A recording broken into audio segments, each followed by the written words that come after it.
ನಾಥು ಶೆಟ್ಟಿ ಯಾರು ಸಾಧು ಶೆಟ್ಟಿ ಅವರ ತಂದೆ. ಇವರು ಈ ಉಡುಪಿ ಹತ್ರ ಒಂದು ಪಣಿಯೂರು ಅನ್ನೋ ಗ್ರಾಮದವರು. ಬೆಂಗಳೂರಲ್ಲಿ ಚುನಾವಣೆಗೆ ನಿಲ್ತಾನೆ ಅವನು.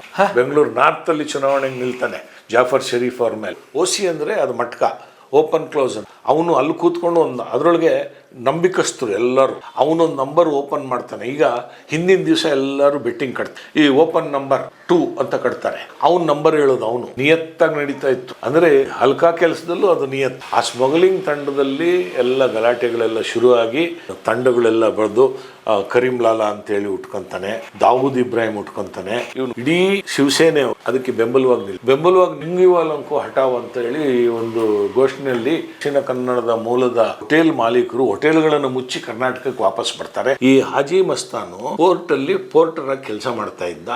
ಆಮೇಲೆ ಏನ್ ಮಾಡ್ದ, ಆ ಗುಂಪಿಗೆ ನಾಯಕನಾಗಿ ಏನು ಈ ಸ್ಮಗ್ಲಿಂಗ್ ಪದಾರ್ಥಗಳಿದೆ ಇದನ್ನೆಲ್ಲ ತರ್ಸಕ್ಕೆ ಶುರು ಮಾಡ್ದ.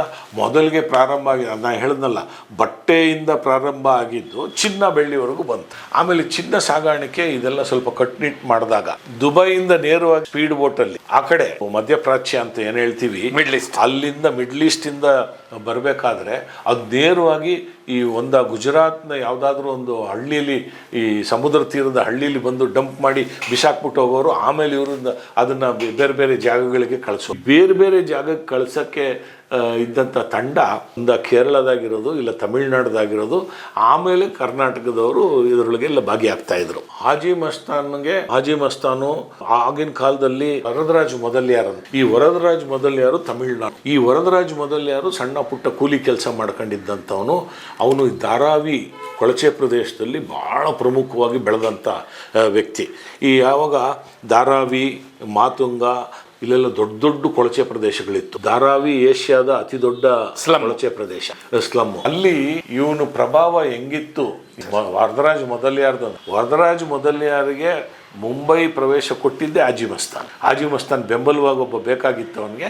ಅದಕ್ಕೆ ಹಾಜಿ ಮಸ್ತಾನ್ ಕೊಟ್ಟರು. ಅಂದ್ರೆ ಸ್ಟ್ರೀಟ್ ಅಲ್ಲಿ ಫೈಟ್ ಆಡೋದು, ರಸ್ತೆಯಲ್ಲಿ ರೌಡಿಸಮ್ ಮಾಡಿಕೊಂಡು ಬೆಳೆದವರು. ಆಗ ಧಾರಾವಿ ಕೊಳಚೆ ಪ್ರದೇಶದಲ್ಲಿ ಅವರ ಪ್ರಮುಖ ದಂಧೆ ಕಳ್ಳಬಟ್ಟಿ ಸಾರಾಯಿ. ಆಗ ನಾವು ಕೇಳ್ಪಟ್ಟಿದ್ದು, ಇದನ್ನು ನಾವು ನೋಡಿದ್ದೆಲ್ಲ, ಎಲ್ಲೂ ದಾಖಲೆಯಲ್ಲಿ ಇದೆಯೋ ಇಲ್ಲೋ ಗೊತ್ತಿಲ್ಲ. ನಮಗೆಲ್ಲ ಏನಂದರೆ ಕಳ್ಳಬಟ್ಟಿ ಸಾರಾಯಿ ಅವನು ಎಷ್ಟು ವ್ಯವಸ್ಥಿತವಾಗಿ ಧಾರಾವಿ ಸ್ಲಮ್ಮಲ್ಲಿ ಮಾಡ್ತಾ ಇದ್ದ ಅಂದರೆ ಅದನ್ನು ಪೈಪ್ಲೈನಲ್ಲಿ ಮಾಡಿ ಮಾರಾಟ ಮಾಡ್ತಾಯಿದ್ರು. ಅಂದರೆ ಪೊಲೀಸ್ನವರು ಅಲ್ಲಿ ಎಂಟ್ರಿ ಕೊಡೋಕ್ಕಾಗ್ತಾ ಇರಲಿಲ್ಲ. ಆ ಮಟ್ಟಕ್ಕೆ ಸ್ಟ್ರಾಂಗ್ ಆಗಿದ್ದಾನೆ ವರದರಾಜ್ ಮೊದಲಿಯಾರು. ಅವನು ಹೇಳ್ದಂಗೆ ನಡೀತದೆ ಅಂತ. ಅಲ್ಲಿ ಈ ಧಾರಾವಿ ಸ್ಲಮ್ಮಲ್ಲಿ ನಿಮಗೆ ಏನು ಕಳ್ಳಬಟ್ಟಿ ಸಾರಾಯಿ, ಮಟ್ಕ, ಗಾಂಜಾ, ಆಮೇಲೆ ಬಹುಶಃ ಧಾರಾವಿ ಸ್ಲಮ್ಮಲ್ಲಿ ಸಾವಿರಾರು ಜನ ದಂಧೆಯಲ್ಲಿ ವರದರಾಜ್ ಮೊದಲಿಯಾರ್ ಕಡೆ ಇರೋರು.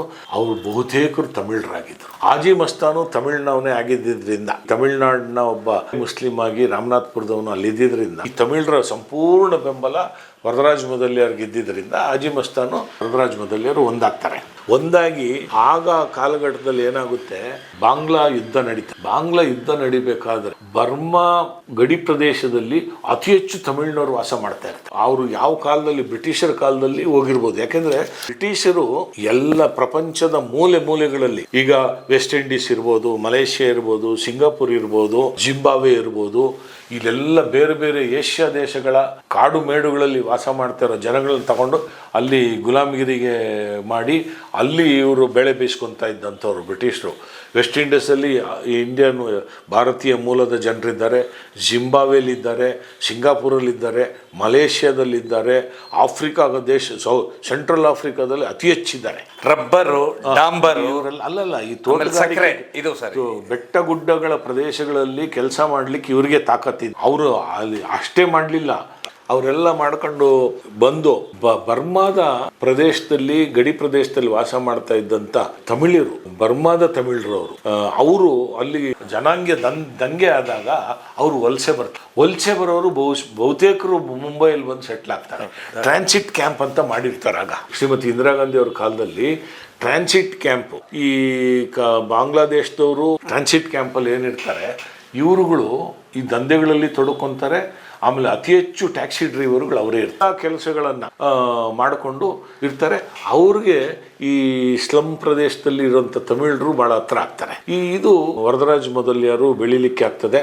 ಆಮೇಲೆ ನೋಡ್ರಿ, ಆ ಕಳ್ಳಬಟ್ಟಿ ಸಾರಾಯಿ, ಅದ್ರ ಜೊತೆಗೆ ಸಣ್ಣ ಸಣ್ಣ ಹೋಟೆಲುಗಳು, ಬೀದಿ ಬದಿಯ ಹೋಟೆಲುಗಳು, ಆಮೇಲೆ ಅಲ್ಲಿ ಸಣ್ಣ ಸಣ್ಣ ವ್ಯಾಪಾರಸ್ಥರು, ಇವರೆಲ್ಲರೂ ತಮಿಳರೇ ಆಗಿರ್ತಾರೆ. ಇವ್ರ ತಂಡ ದೊಡ್ಡದಾದಾಗ ಹವ್ಯಾಸಗಳು ಬೆಳೀತಾ ಇರ್ತದೆ. ವೇಶ್ಯಾವಾಟಿಕೆಯ ಪ್ರಮುಖರು ದಕ್ಷಿಣ ಭಾರತದವರಾಗಿ ದಂಧೆ ಮಾಡೋರು, ಹೆಣ್ಣು ಮಕ್ಕಳ ಕಳ್ಳ ಸಾಗಾಣಿಕೆಯಲ್ಲಿ ತುಂಬ ಭಾಗಿಯಾಗಿರೋರು ಮುಂಬೈ ಕಾಮಾಟಿಪುರ. ಇದೆಲ್ಲ ಆಗಬೇಕಾದ್ರೆ ಅಲ್ಲಿ ಒಂದು ದಂಧೆ ಪ್ರಾರಂಭ ಆಗುತ್ತೆ. ಇವರಿಗೆ ಮೂಲಧನ, ಭೂಗತ ಲೋಕದವರಿಗೆ ಮೂಲಧನ ಇವರಿಂದ ವಸೂಲಿನೇ. ಈ ಕಳ್ಳಬಟ್ಟಿ ಸಾರಾಯಿ ಮಾರೋರು, ಮಟ್ಕ ಮಾರೋರು, ವೇಶ್ಯಾವಾಟಿಕೆ ಮಾಡೋರು, ಇದು ಬಿಟ್ಟು ಬೇರೆಯವರಿಗೆ ವಸೂಲಿನೇ ಇರಲಿಲ್ಲ. ಆ ನಂತರ ಇವರೆಲ್ಲ ಪ್ರಬಲವಾಗಿ ಬೆಳೆದಿದ್ದು ಅಲ್ಲಿ ಸಾರ್ವಜನಿಕ ಗಣೇಶೋತ್ಸವ ಮಾಡಕ್ಕೆ ಶುರು ಮಾಡಿದಾಗ, ಈ ಸಾರ್ವಜನಿಕ ಗಣೇಶೋತ್ಸವ ಶುರು ಮಾಡಿದಾಗ ವಸೂಲಿ ಲಕ್ಷಾಂತರ ರೂಪಾಯಿ ಆ ಕಾಲಕ್ಕೆ ವಸೂಲಿ ಮಾಡಿ ಬಹಳ ದೊಡ್ಡ ಕಾರ್ಯಕ್ರಮಗಳ, ಎಲ್ಲಿವರೆಗೂ ಅಂದರೆ ಬಾಲಿವುಡ್ನ ಚಲನಚಿತ್ರ ನಟರುಗಳನ್ನು ಗಣೇಶೋತ್ಸವಕ್ಕೆ ಕರೆಸಿ ಅವರು ಅತಿಥಿಗಳಾಗಿ ಕರೆಸಿ ವಿಜೃಂಭಣೆಯಿಂದ ಲಕ್ಷಾಂತರ ರೂಪಾಯಿ ಖರ್ಚು ಮಾಡಿ ಮಾಡ್ತಾಯಿದ್ರು. ಇಲ್ಲಿ 2-3 ಗುಂಪುಗಳು ಶುರು ಆಯಿತು. ವರದರಾಜ ಮೊದಲಿಯಾರು ಮಾಡೋ ಇದನ್ನು ತಪ್ಪಿಸ್ಬೇಕು ಅಂತ ಆಗ ಉಟ್ಕೊಂಡಿದ್ದು ಈ ಶಿವಸೇನೆ. ಇವ್ರ ವಿರುದ್ಧ ಉಟ್ಕೊಂಡಿದ್ದು ಅಂಶ ಮುಂಬೈ ಸುಂದರ್ ಮುಂಬೈ ಅನ್ನೋ ಒಂದು ಘೋಷಣೆ ಅಡಿಲಿ ಅಂಶ ಮುಂಬೈ ಸುಂದರ್ ಮುಂಬೈ ಅಂತೇಳಿ ಒಂದು ಮಾಡಿಕೊಂಡು ಇವ್ರ ಮೇಲೆಲ್ಲ ಅವರು ವಸೂಲಿಗೆ ಶುರು ಮಾಡೋದು. ಅವರು ಈ ದಂಧೆಗಳಲ್ಲಿ ಏನಾಯಿತು, ಆ ಟ್ರಾನ್ಸಿಟ್ ಕ್ಯಾಂಪಲ್ಲಿ ಇದ್ದವರು ಬಾಂಗ್ಲಾದೇಶದ ಮುಸಲ್ಮಾನರಲ್ಲ, ಬರ್ಮಾ ದೇಶದ ತಮಿಳರು.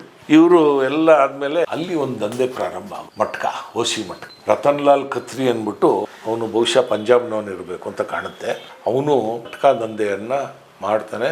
ಭಾರತ ದೇಶದಲ್ಲಿ ಏಜೆಂಟ್ಗಳಿರ್ತಾರೆ ಅವನಿಗೆ. ಆಗ ನೀವೊಂದು ಟೆಲಿಫೋನಲ್ಲಿ ಟ್ರಂಕ್ ಕಾಲ್ ಬುಕ್ ಮಾಡಿದ್ರೆ ನೀವು ಕನಿಷ್ಠ 40 ನಿಮಿಷದಿಂದ 1 ಗಂಟೆ ಕಾಯಬೇಕಾಗಿತ್ತು. ಟ್ರಂಕ್ ಕಾಲ್ ವ್ಯವಸ್ಥೆ ಶ್ರೀಮತಿ ಇಂದಿರಾ ಗಾಂಧಿಯವರು ಪ್ರೈಮ್ ಮಿನಿಸ್ಟರ್ ಆಗಿದ್ದಾಗ ಟ್ರಂಕ್ ಕಾಲ್ ವ್ಯವಸ್ಥೆ ಹಂಗಿತ್ತು. ನಿಮಗೆ ಟ್ರಂಕ್ ಕಾಲ್ ವ್ಯವಸ್ಥೆ IST STD ಎಲ್ಲ ಬಂದಿದ್ದು ರಾಜೀವ್ ಗಾಂಧಿಯವರು ಪ್ರಧಾನಮಂತ್ರಿ ಆದಮೇಲೆ ಶ್ಯಾಮ್ ಪಿತ್ರೋಡ ಅವರು ಮಾಡಿದ್ರು ಅಂಥೇಳಿ ನಾವು ಇತಿಹಾಸವನ್ನು ಓದಿರೋರು. ನಾವು ಆವಾಗ ಟ್ರಂಕ್ ಕಾಲ್ ವ್ಯವಸ್ಥೆ, ಒಂದು ಟ್ರಂಕ್ ಕಾಲ್ ವ್ಯವಸ್ಥೆ ಇಂಡಿಯಾದಲ್ಲಿ ನಾವು ಯಾವುದಾದ್ರೂ ಒಂದು ಪಟ್ಟಣಕ್ಕೆ ಮಾತಾಡಬೇಕಾದ್ರೆ, ಗ್ರಾಮೀಣ ಪ್ರದೇಶ ಇನ್ನೂ ಜಾಸ್ತಿ ತಗೊಳ್ತಾ ಇತ್ತು, ಕನಿಷ್ಠ ಅರ್ಧ ಗಂಟೆ ಕಾಯಬೇಕಾಗಿತ್ತು. ಬೆಂಗಳೂರಿಂದ ಮುಂಬೈ, ಮುಂಬೈಯಿಂದ ಮಂಗಳೂರು, ಮಂಗಳೂರಿಂದ ಚೆನ್ನೈ ಮಾತಾಡಬೇಕಾದ್ರೆ ಅರ್ಧ ಗಂಟೆ ಕಾಯಬೇಕಾಗಿತ್ತು. ಆಗೆಲ್ಲ ಹೇಳ್ತಾ ಇದ್ರು, ಪತ್ರಿಕೆಗಳಲ್ಲಿ ನಾವು ಓದಿದ್ವಿ, ಈ ರತನ್ ಲಾಲ್ ಖತ್ರಿ ಅಂತ ಏನು ಮಟ್ಕ ಕಿಂಗ್ ಇದ್ನಲ್ಲ, ಅವನಿಗೆ 5 ನಿಮಿಷದಲ್ಲಿ ಸಿಗ್ತಾ ಇತ್ತು ಟ್ರಂಕ್ ಕಾಲ್ ಅಂತ. ಅಂದರೆ ವ್ಯವಸ್ಥೆಯನ್ನು ಅವ್ನ ಕೈಗೆ ಎತ್ಕೊಂಡ್ಬಿಟ್ಟಿದ್ದ. ಆವಾಗ ಇದೆಲ್ಲ ತಮಾಷೆ ಮಾಡೋರು. ಪ್ರಧಾನಮಂತ್ರಿ ಶ್ರೀಮತಿ ಇಂದಿರಾ ಗಾಂಧಿಯವ್ರಿಗೆ ಒಂದು 5-6 ನಿಮಿಷದಲ್ಲಿ ಸಿಗ್ಬೋದು, ಅದೇ ವೇಗವಾಗಿ ಸಿಗ್ತಾ ಇದ್ದಿದ್ದು ಇನ್ನೊಬ್ಬನಿಗೆ ಅಂದರೆ ರತನ್ ಲಾಲ್ ಖತ್ರಿಗೆ ಅಂತ. ಓಸಿ ಅಂದರೆ ಅದು ಮಟ್ಕ, ಓಪನ್ ಕ್ಲೋಸ್ ಅಂತ. ಅವನು ಅಲ್ಲಿ ಕೂತ್ಕೊಂಡು ಅದರೊಳಗೆ ನಂಬಿಕಸ್ತರು ಎಲ್ಲರೂ. ಅವನೊಂದು ನಂಬರ್ ಓಪನ್ ಮಾಡ್ತಾನೆ. ಈಗ ಹಿಂದಿನ ದಿವಸ ಎಲ್ಲರೂ ಬೆಟ್ಟಿಂಗ್ ಕಟ್ತಾರೆ, ಈ ಓಪನ್ ನಂಬರ್ 2 ಅಂತ ಕಟ್ತಾರೆ. ಅವನ ನಂಬರ್ ಹೇಳೋದು ಅವನು ನಿಯತ್ತಾಗಿ ನಡೀತಾ ಇತ್ತು. ಅಂದರೆ ಹಲ್ಕಾ ಕೆಲಸದಲ್ಲೂ ಅದು ನಿಯತ್ತು. ಇಡೀ ಬಡವರನ್ನ ನಾಶ ಮಾಡಿದಂಥ ದಂಧೆ ಅದು ಮಟ್ಕ ದಂಧೆ. ಓಸಿ ಅವನು ಬೆಳಿಗ್ಗೆ ಒಂದು ನಂಬರು ತೆಗಿತಾ ಇದ್ದ, ಸಂಜೆ ಒಂದು ನಂಬರ್ ತೆಗಿತಾ ಇದ್ದ. ಓಪನಿಂಗ್ ಆ್ಯಂಡ್ ಕ್ಲೋಸಿಂಗ್ ಅಂತ. ಓಸಿ ಅಂದರೆ ಓಪನಿಂಗ್ ಆ್ಯಂಡ್ ಕ್ಲೋಸಿಂಗ್. ಬೆಳಿಗ್ಗೆ ನಂಬರ್ ತೆಗೆದು ಒಂದು ನಂಬರ್, ಇವರೆಲ್ಲ ಹಿಂದಿನ ದಿವಸ ದುಡ್ಡು ಕಟ್ಟಿರ್ತಾರೆ. ಇಡೀ ಭಾರತ ದೇಶದಲ್ಲಿ ಅದಕ್ಕೆ ಏಜೆಂಟ್ಗಳಿದ್ದು. ಅವರು ತೆಗೆದ ತಕ್ಷಣ ಕಟ್ಟಿರೋರು ಈಗ ಒಂದು 10 ಜನ ಒಂದೊಂದು ನಂಬರ್ ಕಟ್ಟಿರ್ತಾರೆ. ಯಾರು ನಂಬರ್ ಗೆದ್ದಿರ್ತಾರೋ ಅವರು ಡಬಲ್ ಎಷ್ಟೋ ದುಡ್ಡು ಕೊಡ್ತಾರೆ. ಅದನ್ನು ನಿಯತ್ತಾಗಿ ಕೊಡೋರು. ಅದು ಭಾರತ ದೇಶದಲ್ಲೆಲ್ಲ ಅದು ಪ್ರಚಾರ ಆಗುತ್ತೆ. ತಮಿಳುನಾಡು, ಕೇರಳ, ಆಂಧ್ರ, ಕರ್ನಾಟಕ ಎಲ್ಲ ಕಡೆ. ಆಮೇಲೆ ಸಂಜೆ ಒಂದು ನಂಬರ್, ಅವನು ಕೋಟ್ಯಾಂತರ ರೂಪಾಯಿ ಸಂಪಾದಿಸ, ಅವನ ಹತ್ರ ವಸೂಲಿಗೆ ಇವರೆಲ್ಲ ಶುರು ಮಾಡ. ಅವನು ತಗೊಂಡಿದ್ದು ಪ್ರೊಟೆಕ್ಷನ್ ತಗೊಂಡಿದ್ದೆ ಕರೀಂ ಲಾಲಾ, ವರದರಾಜ್ ಮೊದಲಿಯಾರು, ಇವರೆಲ್ಲ. ಅಷ್ಟೊತ್ತಿಗೆ ಈ ಹಾಜಿ ಮಸ್ತಾನ್ ಇದ್ದಾನಲ್ಲ, ಈ TV ರೇಡಿಯೋ ಇದೆಲ್ಲ ಬಿಟ್ಬಿಟ್ಟು ಚಿನ್ನ ಬೆಳ್ಳಿ ಸ್ಮಗ್ಲಿಂಗ್ ಇಳಿದ್ಬಿಟ್ಟ. ಚಿನ್ನ ಬೆಳ್ಳಿ ಸ್ಮಗ್ಲಿಂಗ್ ಹೆಂಗೆ ಮಾಡೋಕ್ಕೆ ಶುರು ಮಾಡಿದ್ರು ಅಂದರೆ, ಈ ಎಲ್ಲರೂ ಕಸ್ಟಮ್ಸು ಅದೆಲ್ಲ ಶುರು ಆಯಿತು. ಕಸ್ಟಮ್ಸ್ ಎಲ್ಲ ಶುರು ಆದ ತಕ್ಷಣ ಚಿನ್ನ ಎಲ್ಲ ಹಿಡಿಯೋರಾಗ. TV ಇದ್ರೂ ಅದನ್ನು ಹಿಡಿಯೋರು. ಅದಕ್ಕೆಲ್ಲ ಲೈಸೆನ್ಸ್ ಬೇಕಾಗಿತ್ತು. ಓಪನ್ ಮಾರ್ಕೆಟ್ ಇರಲಿಲ್ಲ. ಓಪನ್ ಮಾರ್ಕೆಟು ಏನು ಅದು ಈಗ ಗ್ಲೋಬಲೈಸೇಷನ್ ಎಲ್ಲ ಆಗಿರಲಿಲ್ಲ. ಆ ಕಾಲಘಟ್ಟದಲ್ಲಿ ಸ್ಮಗ್ಲಿಂಗ್ಗಳು ಶುರು ಆಯಿತು. ಆಗ ಏನು ಮಾಡಿದ್ರು, ಈ ಪೋರ್ಟ್ಗಳಿಗೆ ತರೋದು ಬಿಟ್ಬಿಟ್ರು ಅವರು. ಸೀದಾ ಅಲ್ಲಿಂದ ಭಟ್ಕಳ, ಬೇರೆ ಬೇರೆ ಗ್ರಾಮಾಂತರ, ಕೇರಳದಿಂದ ಹಿಡಿದು ಗುಜರಾತ್ವರೆಗೂ ನಾವೇನು ಅರಬ್ಬಿ ಸಮುದ್ರ ಇದೆಯಲ್ಲ, ಯಾವುದೋ ಹಳ್ಳಿಲಿ ಬಂದು ಡಂಪ್ ಮಾಡಿ ಹೋಗ್ಬಿಡು. ಅದನ್ನು ಸಾಗಿಸಿ ಇದಕ್ಕೆ ತಗೊಂಡೋಗಿ ತಲುಪಿಸೋಕ್ಕೆ ಒಂದು ತಂಡ, ಈ ಸ್ಮಗ್ಲಿಂಗ್ ತಂಡಗಳು.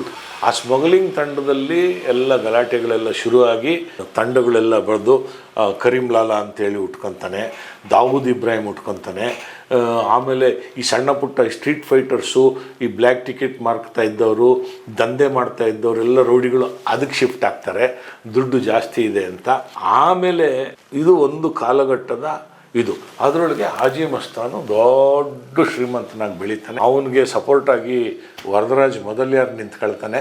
ವರದರಾಜ್ ಮೊದಲಿಯಾರ್ಗೆ ಕರೀಂ ಲಾಲಾ ಇವರೆಲ್ಲ ಎಗನೆಸ್ಟ್ ಆಗ್ತಾರೆ. ಗಣಪತಿ ಗಲಾಟೆ ದೊಡ್ಡ ಮಟ್ಟದಲ್ಲಿ ಬೆಳೆಯುತ್ತೆ. ಪಾಟೀಲ್ ಬೆನ್ನತ್ತಾರೆ, ಅವನು ತಮಿಳ್ನಾಡು ಯಾಕೆ ಬೇಕು ಅಂತ ಅವನು ವಾಪಸ್ ಹೋಗಿ ಬದುಕ್ತಾನೆ. ಚೆನ್ನೈಗೆ ಹೋದ್ಮೇಲೆ ಅವನು ಅಲ್ಲೇ ತೀರೋಗ್ತಾನೆ. ಪಿಕ್ಚರ್ ಬರುತ್ತೆ, ನಾಯಕನ್ ಅಂತ ಪಿಕ್ಚರ್ ಇದೆಯಲ್ಲ, ಅವನ ಜೀವನ ಚರಿತ್ರೆಯನ್ನು ಆಧರಿಸಿ ನಾಯಕನ್ ಅಂತ ಚಲನಚಿತ್ರ ಮಾಡಿರೋದು. ಇವನು ಕರೀಂ ಲಾಲಾ ಇದ್ದಾನಲ್ಲ, ಇವನು ಪಠಾಣ್ ಮುಸ್ಲಿಂ. ಇವನು ಬಹುಶಃ ಆಫ್ಘಾನಿಸ್ತಾನ ಮೂಲದವನು ಇರಬೇಕು. ಈ ಪಠಾಣ್ ಮುಸ್ಲಿಂ ಇವನು ಈ ಹಾಜಿ ಮಸ್ತಾನ್ಗೆ ಧಮಕಿ ಹಾಕಕ್ಕೆ ಶುರು ಮಾಡಿದ. ಹಾಜಿ ಮಸ್ತಾನ್ ಆಮೇಲೆ ಏನಾಗ್ತಾನೆ, ಈ ಸ್ಮಗ್ಲಿಂಗು ಇದೆಲ್ಲ ಬಿಟ್ಬಿಟ್ಟು ಅವನೊಂದು ಸಾಮಾಜಿಕ ಸಂಸ್ಥೆಯನ್ನು ಕಟ್ಟಿಬಿಟ್ಟು ಅವನು ಮಹಾನ್ ನಾಯಕನಾಗಕ್ಕೆ ಹೋಗ್ಬಿಟ್ಟು ಅವನು ರಾಜಕೀಯವಾಗಿ ಎಂಟ್ರಿ ಕೊಡ್ತಾನೆ. ರಾಜಕೀಯಕ್ಕೆ ಎಂಟ್ರಿ ಕೊಡ್ತಾನೆ. ಬೆಂಗಳೂರಲ್ಲಿ ಚುನಾವಣೆಗೆ ನಿಲ್ತಾನೆ ಅವನು. ಬೆಂಗಳೂರು ನಾರ್ತಲ್ಲಿ ಚುನಾವಣೆಗೆ ನಿಲ್ತಾನೆ. ಜಾಫರ್ ಶರೀಫ್ ಅವ್ರ ಮೇಲೆ ಅಂತ ಒಬ್ಬನಿಗೆ ನಿಲ್ಲಿಸ್ತಾನೆ. ಈ ಮುಸ್ಲಿಂ ಸಂಘಟನೆಗಳ ನಾಯಕ ಅವರು ಬಿಟ್ಟು ಅವ್ರು ಚುನಾವಣೆ ನಿಂತ್ಕೊಂತಾರೆ. ಈ ಜಾಫರ್ ಶರೀಫ್ ಅವ್ರ ಮೇಲೆ ಇಬ್ಬರು ಸೋಲ್ತಾರೆ. ಹಾಜಿ ಮಸ್ತಾನ್ ನಿಲ್ತಾನೆ ಸರ್. ಹೌದು, ಅವನು ಇಲ್ಲಿ ಚುನಾವಣಾ ಪ್ರಚಾರ ಸಭೆಗಳಲ್ಲಿ ಭಾಗಿಯಾಗಿದ್ದಾನೆ 80ರ ದಶಕದಲ್ಲಿ ಹಾಜಿ ಮಸ್ತಾನು. ಮುಂಬೈಯಲ್ಲಿ ಏನಾಗುತ್ತೆ, ದಂಧೆಗಳು ಜಾಸ್ತಿ ಆಗಕ್ಕೆ ಶುರು ಆಗುತ್ತೆ. ದಂಧೆಗಳಾದಾಗ ಅಲ್ಲಿ ಮುಂಬೈಯಲ್ಲಿ ಡ್ಯಾನ್ಸ್ ಬಾರ್ಗಳು ಪ್ರಾರಂಭ ಆಗುತ್ತೆ, ಕ್ಲಬ್ಗಳು ಪ್ರಾರಂಭ ಆಗುತ್ತೆ, ಈ ಲೈವ್ ಬ್ಯಾಂಡುಗಳು ಪ್ರಾರಂಭ ಆಗುತ್ತೆ, ಬಾರುಗಳು ಪ್ರಾರಂಭ ಆಗುತ್ತೆ. ಈ ಬಾರುಗಳು, ಬಹುತೇಕ ಬಾರುಗಳು, ರೆಸ್ಟೋರೆಂಟ್ಗಳು ದಕ್ಷಿಣ ಕನ್ನಡ ಮೂಲದವರು ಆಗಿರುತ್ತೆ. ಏನು ಹಂಸ ಮುಂಬೈ, ಸುಂದರ್ ಮುಂಬೈ ಬಂದಾಗ ಇಡೀ ಶಿವಸೇನೆ ಅದಕ್ಕೆ ಬೆಂಬಲವಾಗಿ ನಿಂಗಿವಾಲಂಕು ಹಟಾವ್ ಅಂತ ಹೇಳಿ ಒಂದು ಘೋಷಣೆಯಲ್ಲಿ ಪ್ರಾರಂಭ ಆಗ್ತದೆ. ಎಷ್ಟೋ ಜನ ದಕ್ಷಿಣ ಕನ್ನಡದ ಮೂಲದ ಹೋಟೆಲ್ ಮಾಲೀಕರು ಹೋಟೆಲ್ಗಳನ್ನು ಮುಚ್ಚಿ ಕರ್ನಾಟಕಕ್ಕೆ ವಾಪಸ್ ಬರ್ತಾರೆ. ಬೇರೆ ಬೇರೆ ಭಾಗಕ್ಕೆ ಹೋಗ್ತಾರೆ, ಗುಜರಾತ್ಗೆ ಹೋಗ್ತಾರೆ, ಡೆಲ್ಲಿಗೆ ಹೋಗ್ತಾರೆ ಇವರು ಬೈಕ್ಗೆ. ಆವಾಗ ಅಲ್ಲಿ ನಾತು ಶೆಟ್ಟಿ ಅಂದ್ಬಿಟ್ಟು ಒಬ್ಬರೊಂದು ಹೋಟ್ಲ್ ನಡೆಸ್ತಾ ಇರ್ತಾರೆ. ಈ ನಾತು ಶೆಟ್ಟಿ ಇವ್ರದೆಲ್ಲ ಈ ಮಾತುಂಗ ಇಲ್ಲೆಲ್ಲ ಕನ್ನಡದವ್ರು ಜಾಸ್ತಿ, ದಕ್ಷಿಣ ಕನ್ನಡದವ್ರು ಜಾಸ್ತಿ, ದಕ್ಷಿಣ ಭಾರತದವರು ಜಾಸ್ತಿ. ನಾತು ಶೆಟ್ಟಿ ಯಾರು? ಸಾಧು ಶೆಟ್ಟಿ ಅವರ ತಂದೆ. ಇವರು ಈ ಉಡುಪಿ ಹತ್ರ ಒಂದು ಪಣಿಯೂರು ಅನ್ನೋ ಗ್ರಾಮದವರು. ಇವರು ಅಲ್ಲಿ ಹೋಟ್ಲ್ ಮಾಡ್ಕೊಂಡಿರ್ತಾರೆ. ಈ ಸಾಧು ಶೆಟ್ಟಿ ಆ ಹೋಟ್ಲ್ ನೋಡ್ಕೊತಾ ಇರ್ತಾನೆ. ಅಲ್ಲಿ ಈ ಕಡೆಯವರೆಲ್ಲ ಬಂದು ಅಲ್ಲಿ ಗಲಾಟೆ ಮಾಡ್ತಾರೆ ಈ ನಾತು ಶೆಟ್ಟಿಯ ಹೋಟ್ಲಲ್ಲಿ. ಆವಾಗ ಈ ಹಂಸ ಮುಂಬೈದು ಗಲಾಟೆ ಎಲ್ಲ ಆಗ್ತಾ ಇರಬೇಕಾದ್ರೆ ಬಡ ರಾಜನ್ನು ಇವ್ರ ಕಡೆಯವರೆಲ್ಲ ಸ್ವಲ್ಪ ಬೇರೆ ಬೇರೆ ಗಲಾಟೆ ಮಾಡ್ಬೇಕಾದ್ರೆ ಈ ಸಾಧು ಶೆಟ್ಟಿ ಅಲ್ಲಿಗೆ ಮೊದಲಿಗೆ ಪೊಲೀಸರ ಕಣ್ಣಿಗೆ ಬೀಳೋದು ಈ ಹೋಟ್ಲಲ್ಲಿ ಬಂದು ಗಲಾಟೆ ಮಾಡಿದ ಸಾಧು ಶೆಟ್ಟಿ ಹೊಡಿತಾರೆ. ಜೈಲ್ಗೆ ಹೋಗ್ತಾನೆ. ಜೈಲ್ಗೆ ಹೋದಾಗ ಇವನಿಗೆ ಪರಿಚಯ ಆಗೋದು ಬಡರಾಜನ್ನು ಕೇರಳದ ಮೂಲದ ರೌಡಿ ಅವನು, ವರದರಾಜ ಮೊದಲಿಯಾರ್ ಶಿಷ್ಯ. ಅಂದ್ರೆ ಇಡೀ ಮುಂಬೈ ಭೂಗತ ಲೋಕದಲ್ಲಿ ಪ್ರಾಬಲ್ಯವಾಗಿ ಬೆಳೆದಿದ್ದವರು ಆಗಿನ ಕಾಲದಲ್ಲಿ ದಕ್ಷಿಣ ಭಾರತೀಯರು. ಅದು ತಮಿಳುನಾಡು ಇರ್ಬೋದು, ಕೇರಳ, ಕರ್ನಾಟಕ ಇರ್ಬೋದು. ಇವರು ಅದರೊಳಗೆ ಛೋಟರಾಜನ್ ಒಬ್ಬನೇ ಮರಾಠ, ಒಂದು ಸಣ್ಣ ಮಟ್ಟದ ಸಣ್ಣ ರೌಡಿ. ಅವನು ಈ ಬ್ಲ್ಯಾಕ್ ಟಿಕೆಟ್ ಮಾರ್ಕೊಂಡು ಚಲನಚಿತ್ರಗಳಲ್ಲಿ ಜೀವನವನ್ನು ನಡೆಸ್ಕೊತಾ ಇದ್ದಂಥ ರೌಡಿ.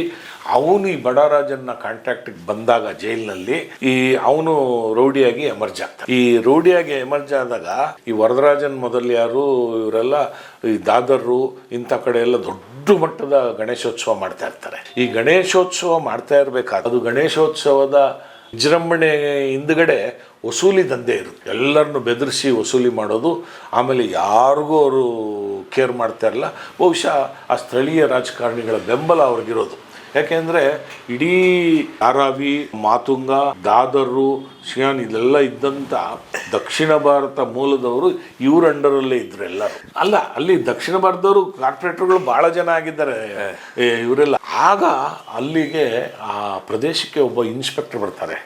ಅವರು ಈ ಸ್ವಲ್ಪ ಭೂಗತ ಲೋಕವನ್ನು ಮಟ್ಟ ಹಾಕೋ ಒಂದು ದೃಷ್ಟಿಲಿ ಭಾಳ ಒಳ್ಳೆ ಕೆಲಸ ಮಾಡಿದಾಗ ಅವರಿಗೆ ಮೊದಲಿಗೆ ಕಣ್ಣಿಗೆ ಬೀಳೋದು ವರದರಾಜನ್ ಮೊದಲಿಯಾರ್. ಇವನು ಇಡೀ ವ್ಯವಸ್ಥೆನ ಅವರು ನಾಶ ಮಾಡ್ತಾರೆ. ಅಂದರೆ ನಾವು ಆವಾಗಲೇ ಹೇಳಿದ್ನಲ್ಲ, ಕಳ್ಬಟ್ಟಿ ಸಾರಾಯಿ ಪೈಪುಗಳಲ್ಲಿ ಸರಬರಾಜು ಆಗೋದು, ಅದಕ್ಕೆ ತಕ್ಕಂತೆ ಈ ಮಾಂಸ ಹೋಟೆಲುಗಳು, ಕಳ್ಳಬಟ್ಟಿ ಸಾರಾಯಿ ಮಾರೋ ಕಡೆ ಈ ನಾವೇನು ಚಾಕನ ಹೋಟ್ಲ್ ಅಂತೀವಲ್ಲ ಆ ಥರ ಹೋಟ್ಲುಗಳು ಅದೇ ಸಾವಿರಾರು. ಅಂದರೆ ಅದೇ ಎಲ್ಲರೂ ದಂಧೆಯಲ್ಲಿ ಒಂದಕ್ಕೊಂದು ಇಂಟರ್ ಕನೆಕ್ಟೆಡ್ ದಂಧೆಗಳದೆಲ್ಲ. ಆವಾಗ ಇವರು ಯಾವಾಗ ಭಾಳ ಕಟ್ಟುನಿಟ್ಟಾಗಿ ಅವ್ರು ಹಿಂದೆ ಬೀಳ್ತಾರಲ್ಲ, ವರದರಾಜ ಮೊದಲಿಯಾರಿಗೆ ಜೀವದ ಭಯ ಹುಟ್ಟುತ್ತದೆ. ಅವನೇನು ಮಾಡ್ತಾನೆ, ಈ ದಂಧೆ ಎಲ್ಲ ಬಿಟ್ಬಿಟ್ಟು ತಮಿಳ್ನಾಡಲ್ಲಿ ಹೋಗಿ ಸೆಟ್ಲ್ ಆಗ್ಬಿಡ್ತಾನೆ, ಚೆನ್ನೈಯಲ್ಲಿ ಸೆಟ್ಲ್ ಆಗ ಅವನ ಮೇಲೆ ನಾನು ನಿಮ್ಗೆ ಹೇಳಿದೆ ಒಂದು ನಾಯಕನ್ ಅಂತ ಒಂದು ಪಿಕ್ಚರ್ ಬರುತ್ತೆ. ಅವನು ಅಲ್ಲಿಂದ ಮರೆ ಆಗ್ತಾನೆ. ಹಾಜಿ ಮಸ್ತಾನು ಸಾಮಾಜಿಕ ಕಾರ್ಯಕರ್ತನ ಥರ ಬದಲಾವಣೆ ಆಗಿ ಚುನಾವಣೆಗಳಲ್ಲಿ ನಿಲ್ಲಿಸೋದು, ಚುನಾವಣೆ ಅವನು ಪ್ರತಿನಿಧಿಗಳು ನಿಲ್ಲಿಸೋದು, ಯಾವುದೋ ಒಂದು ಸಂಘಟನೆ ಕಟ್ತಾನೆ ಅವನು. ಹೌದು, ಕಾರ್ಮಿಕ ಸಂಘಟನೆ ಕಟ್ತಾನೆ. ಅದಕ್ಕೊಂದು ಹೆಸರು ಇಡ್ತಾನೆ, ಭಾಳ ಒಳ್ಳೆ ಹೆಸರು. ಅದು ಈ ಹಾಜಿ ಮಸ್ತಾನು ಬೆಂಗಳೂರಲ್ಲೂ ಚುನಾವಣೆ ಪ್ರಚಾರ ಸಭೆಗಳಲ್ಲಿ ಮಾತಾಡಿರೋದು ನನಗೆ ನೆನಪಿದೆ. ಆಮೇಲೆ ನೋಡ್ರಿ ಎರಡನೇ ಅಂತ ಬಡರಾಜ ಬರ್ತಾನೆ. ಆಮೇಲೆ ಅವನ್ನ ಕೊಲ್ತಾರೆ, ಬಡರಾಜನ್ನ ಕೊಲ್ತಾರೆ. ನಾರಾಯಣ ದಕ್ಷಿಣ ಕನ್ನಡದ ಮೂಲದ ಒಬ್ಬ ಯುವಕ ನ್ಯಾಯಾಲಯದ ಪುಸ್ತಕದಲ್ಲಿ ಗನ್ನಿಟ್ಕೊಂಡು ಹೋಗಿ ಅವನ್ನ ಕೊಲ್ತಾನೆ. ಹೌದಾ? ಕೊಂದ್ಮೇಲೆ ಅಲ್ಲಿಂದ ನೋಡ್ರಿ ಚೋಟರಾಜನ್ನು ಸಪಲಿಗನ್ನ ಕೊಲ್ಲಿಸ್ತಾನೆ. ಚೋಟರಾಜನ್ನು ನಾರಾಯಣ್ ಸಪಲಿಗನ ಕೇಸಲ್ಲಿ ಅಪರಾಧಿ ಆದ ನಂತರ ಚೋಟರಾಜನ್ ಬೆಳೆಯಕ್ಕೆ ಶುರು ಮಾಡ್ತಾನೆ. ಈ ಆ ಕಾಲಘಟ್ಟದಲ್ಲಿ ಚೋಟರಾಜನ್ನು ದಾವೂದ್ ಇಬ್ರಾಹಿಂ ಒಟ್ಟಿಗೆ ಇರ್ತಾರೆ.